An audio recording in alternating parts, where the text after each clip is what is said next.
नमस्कार, ABC news देख रहे हैं आप और मैं हूं आपके साथ सोहन सिंह। यूपी में पंचायत चुनाव को लेकर सरगर्मी तेज है। जो तमाम उम्मीदवार हैं वो चुनाव में जीत दर्ज करने के लिए तमाम जतन करते हुए नजर आ रहे हैं और इसी कड़ी में आज खास बातचीत में हमारे साथ जुड़ रही है ऐसी शख्सियत जिन्हें राष्ट्रपति पुरस्कार से भी सम्मानित किया गया है। हमारे साथ जुड़ रहे हैं शाहजहांपुर के ददरौल ब्लॉक से शाहबाज नगर ग्राम पंचायत से प्रधान उम्मीदवार साजिद खान। साजिद जी, बहुत बहुत स्वागत है आपका एबीसी न्यूज पर। साजिद जी, सीधा सवाल आपसे लूंगा। आप इससे पहले भी प्रधान रह चुके हैं। आखिर जब आप प्रधान थे उस वक्त आपने ऐसे कौन से काम किए हैं ताकि जो जनता है वो अब आप पर भरोसा दिलाए, और आपकी प्राथमिकताएं क्या होंगी? मैं पूर्व प्रधान शाहबाज नगर साजिद खान बोल जी। मेरा जो है कार्यकाल सन 2010 से सन 2015 तक रहा और बहुत बढ़िया जो है कार्यकाल था, जिसे हमने जनता के साथ में कंधे से कंधा मिला के काम किया है और पूरा विकास किया है। पूरे विकास में कोई कमी नहीं रखी। गांव में रोड इंटरलॉकिंग और प्लस पानी वाली टंकी और कब्रिस्तान की गोंडियां और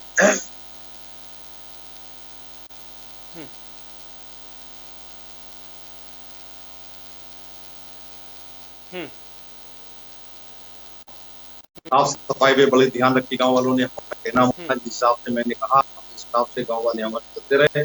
पूरे गांव में साफ सफाई का बड़ा ध्यान रखा गया। गांव में रोड बहुत अच्छे बने रहे ताकि जो है उनको जो है पूरी टीम आई और लखनऊ से टीम आई पूरी गई।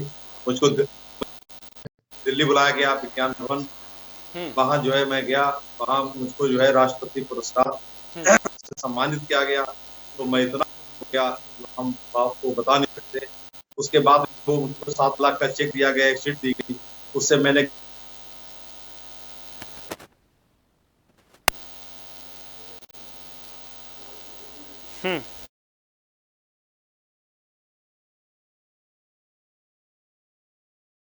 डीएम साहब हमारे कहने लगे, सीडीओ साहब हमारी ग्राम पंचायत में शाहबाज नगर में जिसे ये हमारा जो है पंचायत सचिवालय ऐसा होना चाहिए, ऐसा मीटिंग हॉल होना चाहिए हर ग्राम पंचायत में। तो सीडीओ साहब ने बताया ये राष्ट्रपति पुरस्कार से प्रधान जी दिया गया था, उससे इन्होंने ये हाल और इतना बिल्कुल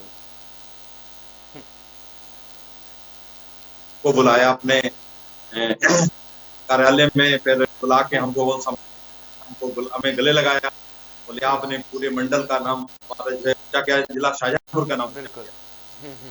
तो जब इस तरह से सम्मान मिलता है तो कहीं ना कहीं गर्व की बात होती है। चलिए, अब जो बीत गया उस दौरान जो आपका काम रहा उस पर तो आपको सम्मानित किया गया, आपको सम्मान भी मिला, लेकिन अब अगर आप चुनाव जीतते हैं तो आपकी प्राथमिकताएं क्या होंगी, मैं ये आपसे जानना चाहता हूँ। सबसे ज्यादा प्राथमिकता ये होगी, हमारे गांव के रोड बहुत जर्जर हो इस हालत में, सफाई पे सबसे ज्यादा ध्यान रखना ताकि इससे बच्चों का गाँव वालों भविष्य जो है जुड़ा हुआ है इससे। हाँ, हमने जो है अपनी प्रधानी में जो है एक जूनियर बनवाया, उसके बाद में फिर एक राष्ट्रीय इंटर कॉलेज बनवाया। उसके बाद में हमारे गांव में जो रफ्तार बढ़ती रही, हम 2-2 डिग्री कॉलेज हो गए, जिससे हमारे गांव जो है आगे बढ़ने के लिए बहुत एक रास्ता बन गई है विकास की। गांव में जो है पढ़ाई की एक रास्ता बन गई है, जिससे हमारे गांव में होगी और मालिक ने चाहा हमारे गांव में खुशियां आएंगी। हमारे उन बच्चे पढ़ेंगे, कोई डीएम बनेगा, कोई जो है मिलिट्री भर्ती होगा, कोई सिपाही बनेगा, कोई बनेगा, कोई अच्छा नेता बनेगा, ताकि हमारे गांव का भविष्य अच्छा हो। हमें पूरे गांव पूरी उम्मीद है हमारे गांव वालों अपने आने वाले समय बच्चों और हमारे गांव के बच्चों पे बहुत बहुत बड़ा गर्व है ताकि हमारे बच्चे आगे बढ़े और ये गांव को आगे बढ़े। चलिए, आपको उम्मीदें तो बहुत हैं जनता से, लेकिन क्या गांव वाले आपका साथ दे रहे हैं? जनता के मन में क्या है? क्योंकि जनता का मन टटोलना बेहद जरूरी होता है। आपने भी जनता का मन टटोलने की कोशिश की होगी। जनता क्या आपका साथ देती हुई नजर आ रही है? जब गांव में घुसते हैं तो खुशहाली नजर आती है। जहां भी हम वोट मांगने जाते हैं तो आदमी का जो है पहले भाग हो जाता है ताकि वोट देने वाला का चेहरा जो है वो छूटा नहीं है। यानी वोट देने वाला जो है एकदम से जब चेहरा खिंचा समझ लीजिए वो मेरा वोटर है। मेरी यही पहचान है कि मेरा तीसरा इलेक्शन है। जब हम जीते थे उसके बाद में जब हारे हैं सन 2015 में हम हारे हैं तो हमको 332 वोट जीतने से ज्यादा मिले। लेकिन हो सकता है मेरी हमारे भविष्य में जो है हमारे ना लिखी हो प्रधानी, लेकिन हमें गांव वालों ने गांव वालों ने इतना सहयोग करा, हमारा इतना वोट दिया, गरीब जनता ने हमारे साथ में, गरीब जनता ही साथ में लगी हुई है। अब हम इस बात से हम बहुत खुश हैं।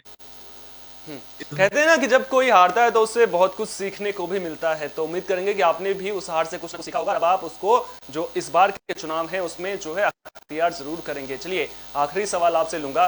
कोरोना काल चल रहा है और कोरोना काल में जो पंचायत चुनाव में भी जो उम्मीदवार वोट मांगने के लिए जा रहे हैं, कई तस्वीरें हमने देखी हैं कि कोरोना गाइडलाइंस का पालन नहीं किया जा रहा है। क्या आप अपनी रैलियों में कोरोना गाइडलाइंस का पालन कर रहे हैं, और अगर कर रहे हैं तो किस तरह से कर रहे हैं? अभी हमने रैली निकाली नहीं, लेकिन हम पहले अभी 2 पे 2 4 लोग वोट मांगने जाते हैं, बहुत ज्यादा। हम इलेक्शन होगा, मार्क्स जो है हर वोटर को जो है मार्क्स दिया जाएगा हमारी तरफ से, सैनिटाइजर का ध्यान रखा जाएगा। और हाँ, हम कम से कम 20 लड़के लगाएंगे सैनिटाइजर के लिए। हर घर में मार्क्स भेजा जाएगा, हर पर्ची के साथ में एक मार्क्स होगा। और हम नहीं चाहते हैं हमारे गांव में कोई ऐसी बीमारी आए या कोई दिक्कत आए, तो हम चाहते हैं जब हम जीत के आए तो खुशी खुशहाली सब लोग, ताकि जो है जब स्वस्थ रहेंगे तभी जश्न मचाएंगे। जब जश्न बनेगा तभी तो जो है अच्छा लगेगा, लेकिन जश्न नहीं बनेगा तो उसका ध्यान रखा जाए, कोरोना से जो है बचा जाए। और हमारी हमेशा यही अपील रही है, उम्मीद रही है कि भाई हर लोग, सब लोग मास्क लगाइए। हम भी जब वोट मांगने जाते हैं मास्क लगा के ही जाते हैं, सैनिटाइजर लेके जाते हैं, बरोबर जो है उसका प्रयोग करते रहते हैं, क्योंकि मोहब्बत में हाथ भी मिलाना पड़ता है, गले मिलाना पड़ता है, लेकिन सैनिटाइजर का इसलिए साथ में। चलिए बहुत बहुत शुक्रिया साजिद जी हमसे जुड़ने के लिए और तमाम जो बातचीत है वो हमारे साथ करने के लिए। तो ये थे साजिद खान जो प्रधान पद के उम्मीदवार हैं और चुनाव लड़ रहे हैं। लेकिन अब देखने वाली बात ये होगी कि क्या जनता इन पर भरोसा जताती है। खास बातचीत में आज के लिए इतना ही। देश और दुनिया की तमाम अहम खबरों के लिए अब देखते रहिए, मुझे दीजिए इजाजत। नमस्कार।